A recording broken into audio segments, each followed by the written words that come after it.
Hey there, GED Math students. I hope you're having a great day. In this video, I want to go over some sample GED Math test questions that pertain to algebra. Let's jump into question 1. It says multiply the quantity 2x minus y times the quantity 3x plus y. Now, if you're good at algebra, you can use the FOIL method or the box method to find your answer, but I'm going to show you how to use the plug-in strategy to get the correct answer.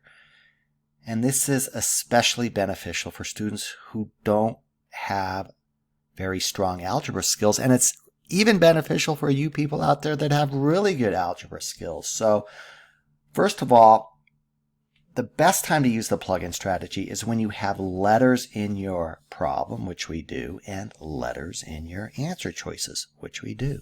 So what I'm going to do is plug in random numbers for x and y. That's why we call it the plug-in strategy, because we're plugging in values for x and y, and we can really use any numbers we want to. Now, with that being said, I usually stay away from 0 and 1 when I'm choosing values for x and y. And you need to make sure also that the values for x and y that you choose are different. So, based on what I just said, I'm going to let x equal 2 and y equal 3. These are good values to choose for a problem like this. But again, you could pick other values. If you wanted to pick 4 and 5, that's perfectly okay, but try to stay away from really big numbers and don't use negative numbers. So this is a good choice right here. By the way, this 2 and this 3 have nothing to do with this 2 or this 3. Now what I'm going to do is show you how to use the calculator to help us. What I want to do is store in the 2 for the x. So watch how I enter this on the calculator. I'm going to do it backwards. I'm going to punch in my 2 first. Then I hit my storage button right here. And a little arrow pops up. After this, locate the button with all the letters on it. Hit it one time and the x shows up. Now the 2 is stored with x. Once you're done with this, don't forget to hit enter. And this is what your screen needs to look like. The next step is to store the 3 in for the y.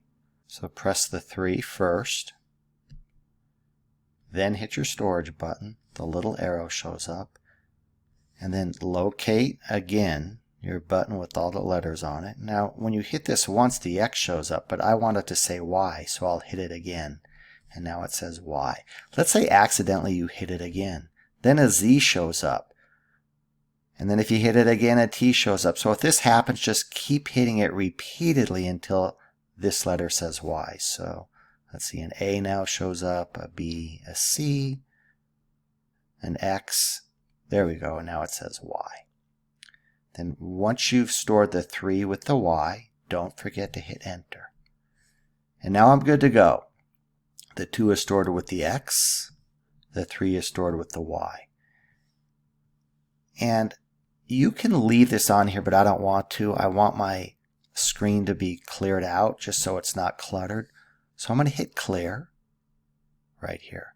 Now don't worry, when you do that, it didn't clear out the storage settings, it just cleared the screen. You're still good here, no worries. So watch what I want to do next. I'm actually going to punch the actual problem in just like I see it. So I want to put an open parenthesis.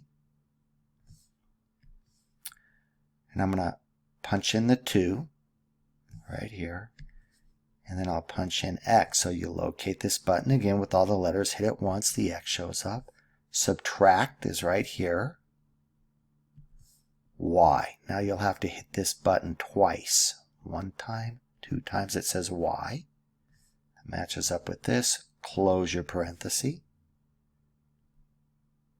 Now there's really a time sign here. You can punch in a time sign, but I'm not going to. I'm just going to punch it in just like I see it. So open parenthesis, 3, x, just hit the button with the letters on it once, right here. Plus is right here. y. So hit this button twice now. 1 time, 2 times, close your parenthesis. Make sure this matches up with this. It does. Hit enter, and we get out 9. This is our target answer. In other words, when x was 2 and y was 3, we got out a 9. I'm going to write that down. Target answer.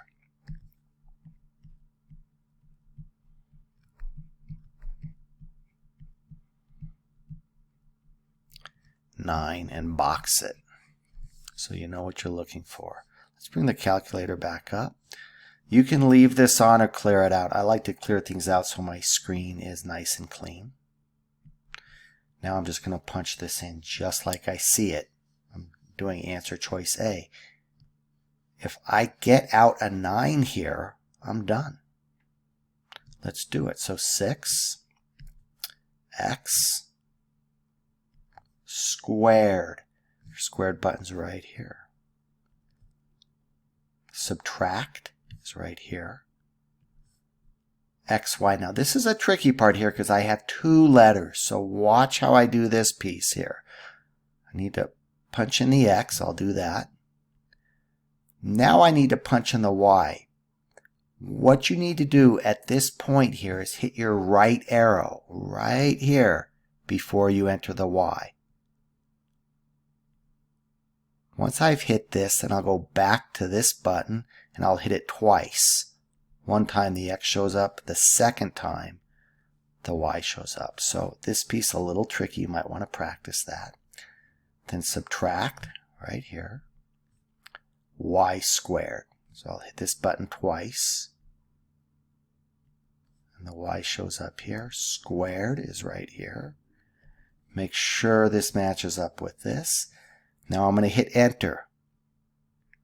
Oh, great. Out came a 9.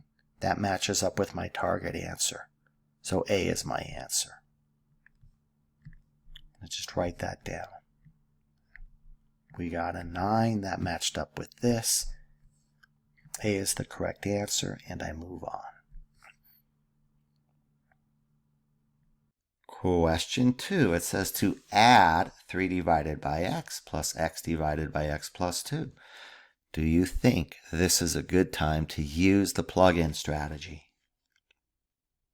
I would say yes. We have letters in our problem and letters in our answer. The only difference between this and question 1 is we just have one letter, the x. In question 1, we had the x and the y. So if you remember from question 1, we stored in 2 for x. Let's just use that same value for x again. Then I don't need to make any changes on my calculator. So let me bring up the calculator. Let me clear this out.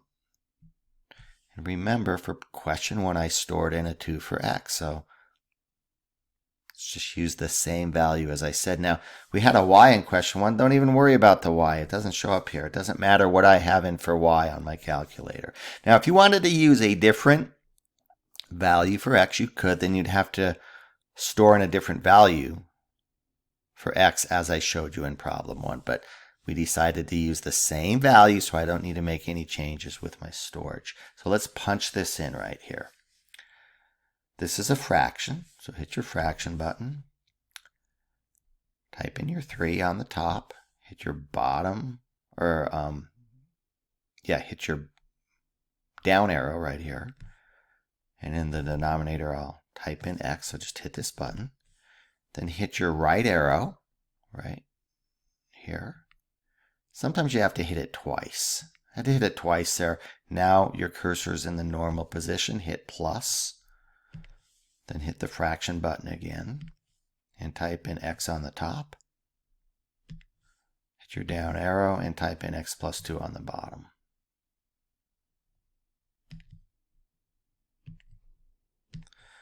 Make sure this matches up with this. And now you got to get your cursor back into its normal position. Actually, in reality, at this point, you can hit enter.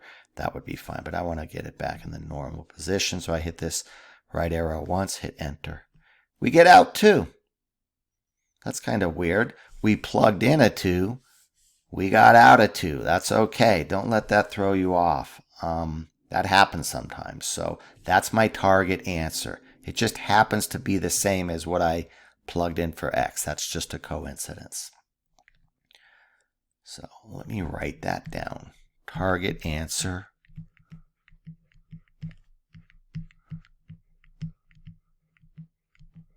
2. All right, so now what I'm going to do is go through this process here. I'll punch in answer choice A. If it comes out to be a 2, then I'm done. So let me clear this. Let's punch this in. It's a fraction. Hit your fraction button and then type in 3 plus x on the top. So 3 plus x. Hit your down arrow and then 2x plus 2. So 2x plus 2. Again, at this point, you can hit enter. That's fine. I just like to get the cursor back in its normal position.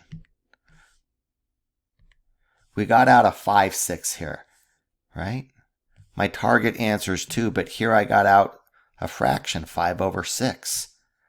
So A cannot be my answer, because here we got out 5 over 6.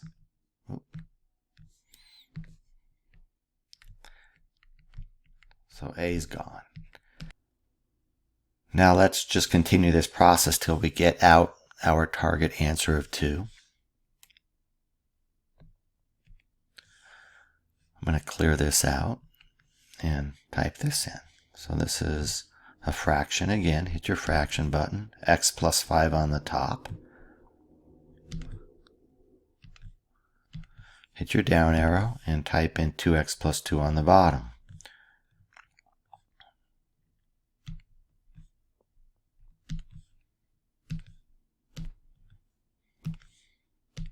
We get out a 7, 6. That's not matching up with our target answer of 2. So B is gone as well.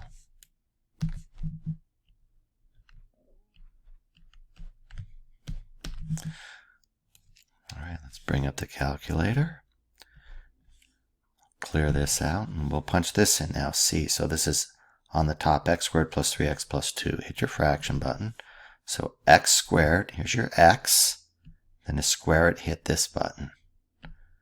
Then plus 3x plus 2. Hit your down arrow. And this is x, open parenthesis, x plus 2, close parenthesis. Hit enter. This came out to be a 3/2, which does not match up with my target answer.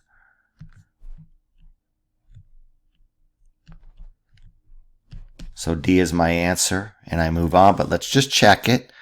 If I were taking the GED test, I would not do this piece. I would just circle D and move on, but let's make sure here. It's a fraction again on D. So x squared. Here's your x, here's your squared, plus 3x plus 6, plus 3x plus 6. Hit your down arrow, type in x,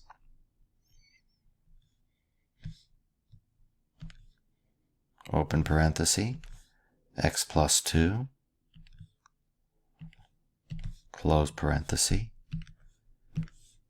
Hit enter and look at that. This gives us the answer of 2, which matches up with our target answer of 2.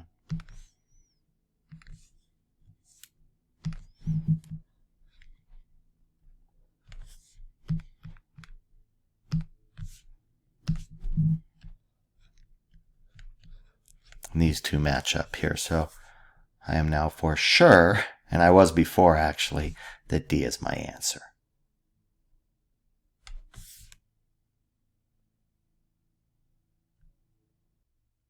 Now, if you are good at algebra, you can simplify this algebraically. I am not going to go over that technique in this video. Question 3. It says to subtract the quantity 3x minus 4y minus the quantity 4x minus 3y. Well, what do you think? Can we use the plug-in strategy here? We can use it again. We have letters in our problem and letters in our answer choices. And remember, we already stored into the calculator 2 for x, and 3 for y. We're good to go. We can just punch this in and do it just like we did the other problems. Now, if you're good at algebra, you can go ahead and subtract these. Algebraically, that's fine. So let me clear this out. Now, just for practice, let me pick a different value for x and y. How about if I pick 5 and 6? Okay? Let's do that. And just to be clear, I mean, if you really want to see what's stored in to the calculator, and you don't need to do this, but you could just hit recall right here, which is right above the storage button. If you hit second storage, it shows you that I plugged in 2 for x and 3 for y. Let's change it just for practice. Let's say I don't want to use 2 and 3. I would not do this while you're taking the test. Just continue to use these for this type of problem. But let's go ahead and change x equal to 5 and y equal to 6.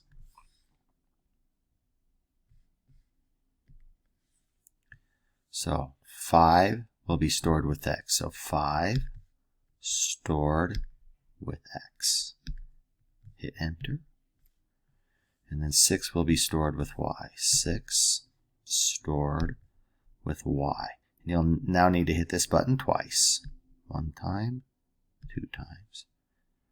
And hit enter. Now I have changed what's stored in for x and y. I'll hit clear. Just to prove to you, I'll go to recall here. So I'll hit second storage. And now you can see 5 is stored with x and 6 is stored with y. Let's quit out of here to get back to the home screen. So second mode. Remember, when you quit out, it doesn't change your storage settings at all. And now let's just punch this in. Open parenthesis. 3x, so 3x,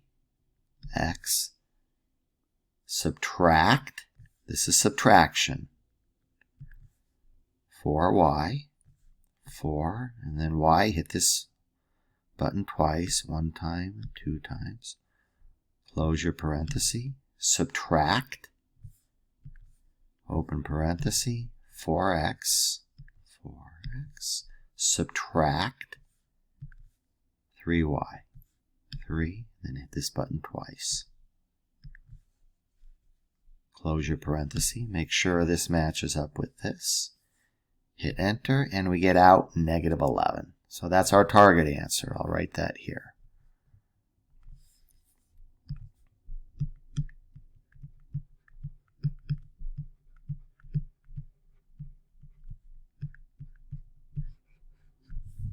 So in other words, when I plugged in 5 for x and 6 for y into this expression, I got out my target answer of negative 11.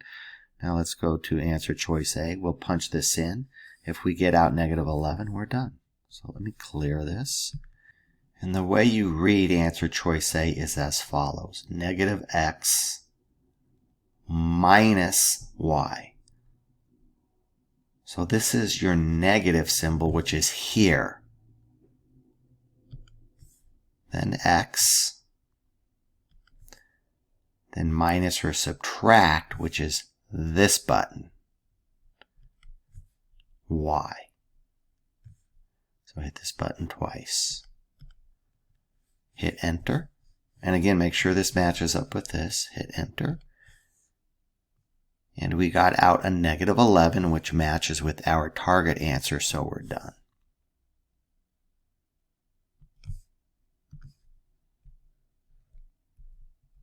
Again, this matches up with this. I circle A and I move on.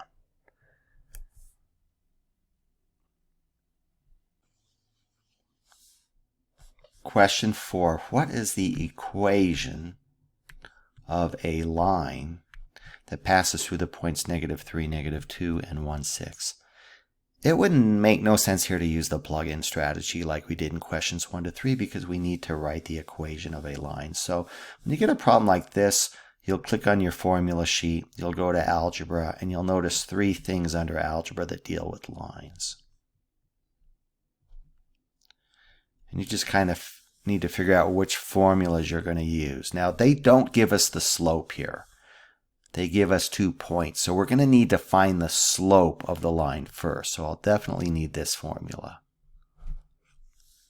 because this represents the slope of a line.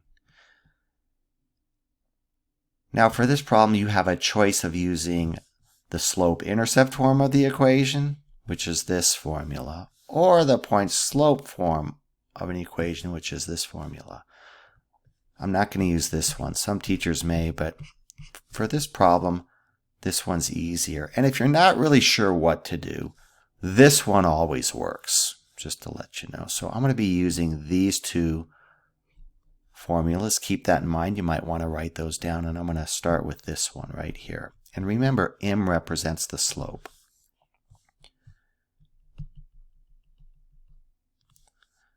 Just clear this out real quick. So m equals y2 minus y1 over x2 minus x1. I just copied that down from the formula sheet. And we're given 2 points. So remember, these are coordinates. Your coordinate is always written as x, y. Same over here, x, y. But I'm going to put a 1 here and a 1 here. That just indicates that this is my first point. Then I'll put a 2 here and a 2 here. The 2's just indicate that this is my second point, and I'll plug this stuff into the formula. So let's do that. So I'll bring down my m, which represents slope, equals, what am I going to replace the y2 with? Well, the y2 is 6, so I'll replace the y2 with 6 minus, what's y1? It says right here, y1 is -2, so I'll replace this y1 with -2. Divided by, from right here, x2. Let's see, x2 is 1. So I'll replace this x2 with 1. Bring down your minus sign. And x1 is right here. It says x1 is -3. So I'll replace this x1 with -3. Now you can simplify this by hand, but you'll have access to a calculator. So let's just punch this piece right here into the calculator. Let me show you how to do that. This is really a fraction. This is my fraction bar. So watch how I do this. Hit your fraction button and type in 6 minus -2. So 6 minus, this is your minus, negative is right here. And then 2. Then hit your down arrow and type in 1 minus, right here, negative, right here, 3. And you can hit enter at this point, but as I always say, I like to get my cursor back in the normal position. I'll hit my right arrow, and I'll hit enter. And I get a 2. So the m value is 2 from right here.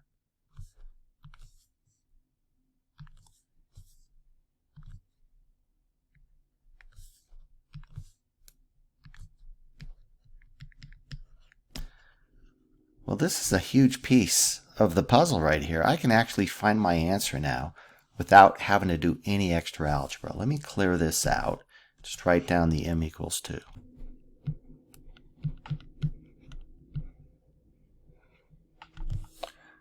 Now, the other equation I am using is y equals mx plus b.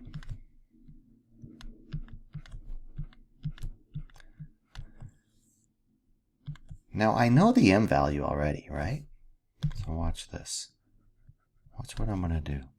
bring down your y, bring down your equal sign, replace the m with 2.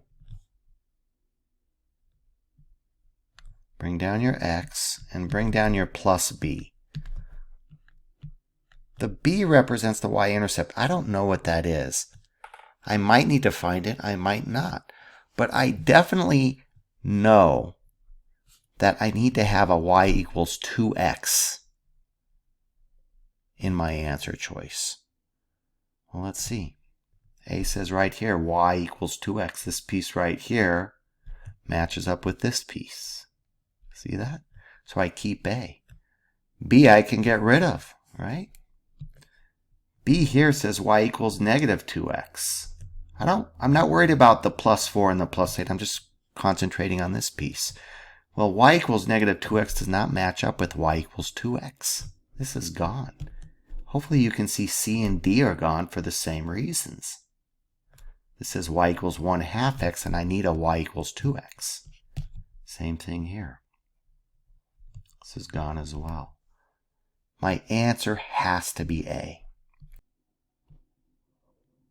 So in summary, I know that A has to be my answer because it's the only equation that has a y equals 2x in it, which matches up with this. I didn't even need to find this number, the 4, the 8, the 1/2, or the 11/2. Not even concerned about it. That's my b value. But let's say there was another equation on here that contained a y equals 2x. Then you'd have to figure out this number. So let me show you how to do that just in case that happens on the GED test. This would be the next step in the process.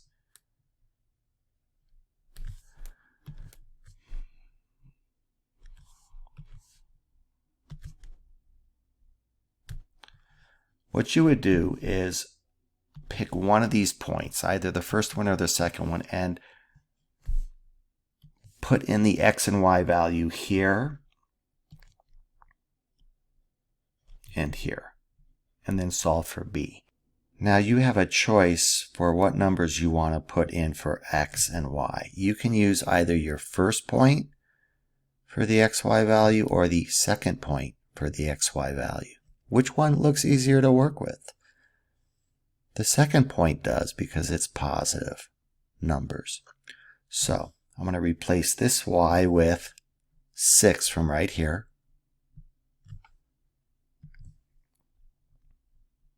Bring down your equal sign.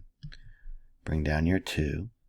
And I'll replace the x with this value right here of 1.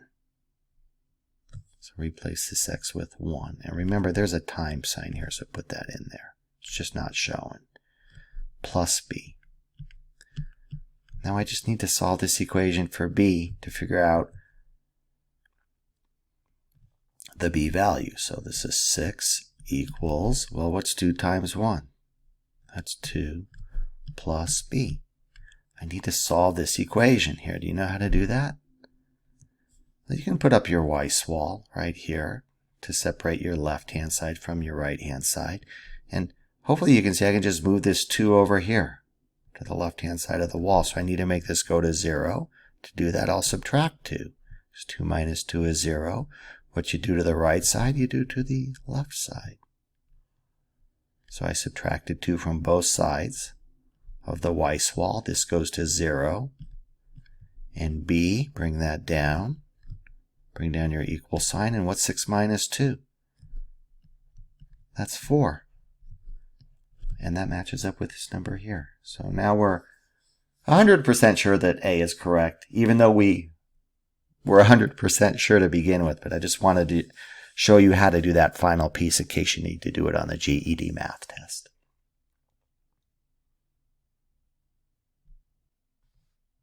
Question 5. What is the slope of a line that is perpendicular to 5x minus 2y equals 1? We've got some big words in here. Slope, perpendicular, and then they give us this equation right here. So basically, when you have a problem like this, you should notice a couple things. We weren't given 2 points like we were in the previous problem, so I'm not going to need to use this formula here. What I really need to do is solve this equation for y. I need to get it into slope-intercept form.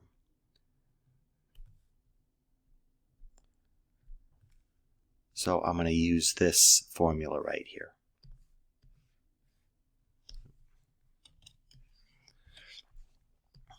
I'm going to write that down. Y equals mx plus b.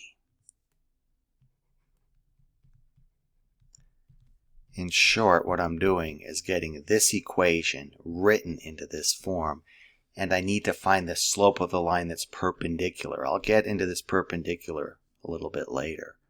But remember, slope is represented by the letter m. So I'm really trying to find out the m value in this equation. I don't even need to worry about the b value. It's a b, by the way. So watch how I do this. I'm going to write this equation 5x minus 2y equals 1. And I'm going to get it into this form. In short, I'm going to solve it for y. Now you can put up a Weiss wall here. You don't have to.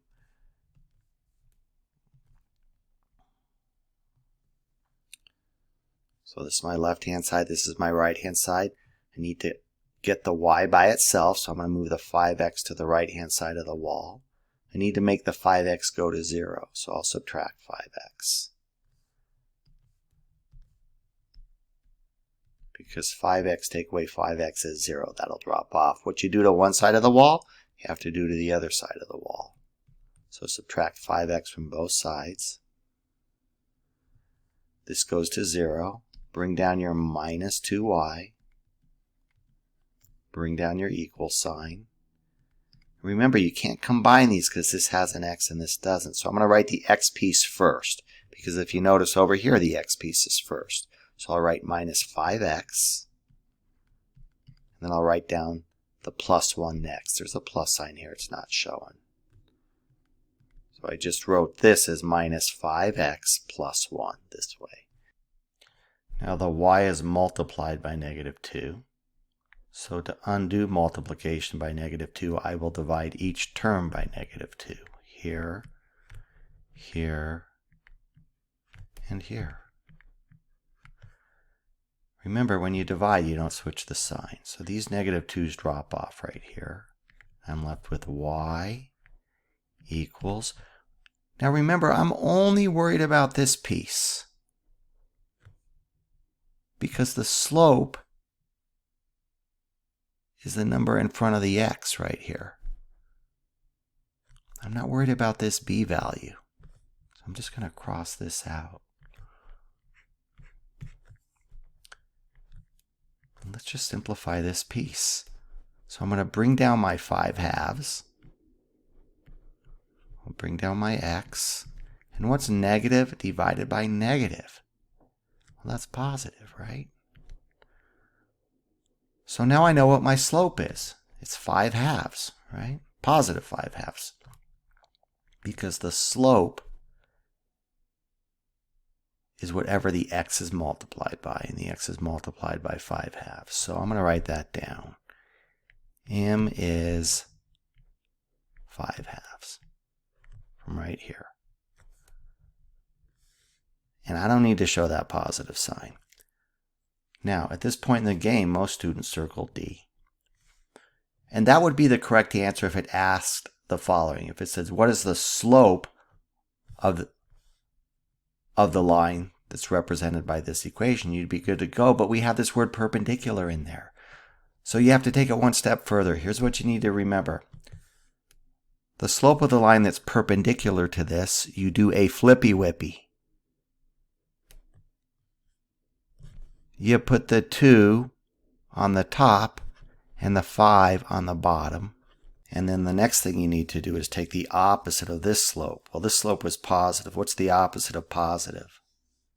That's negative. So you need to change the slope to a negative. So two things you need to remember for perpendicular. You flip this, and then you take the opposite of this. And what's my answer going to be? Well, hopefully you can see this matches up with B. The only difference here is they position the negative sign on top. I positioned it smack dab in the middle. Doesn't matter. You can position this negative sign wherever you want to.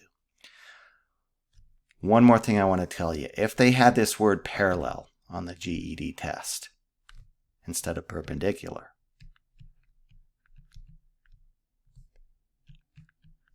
instead of this, then you don't need to do anything with this slope. It would stay exactly the same. Your answer would be this.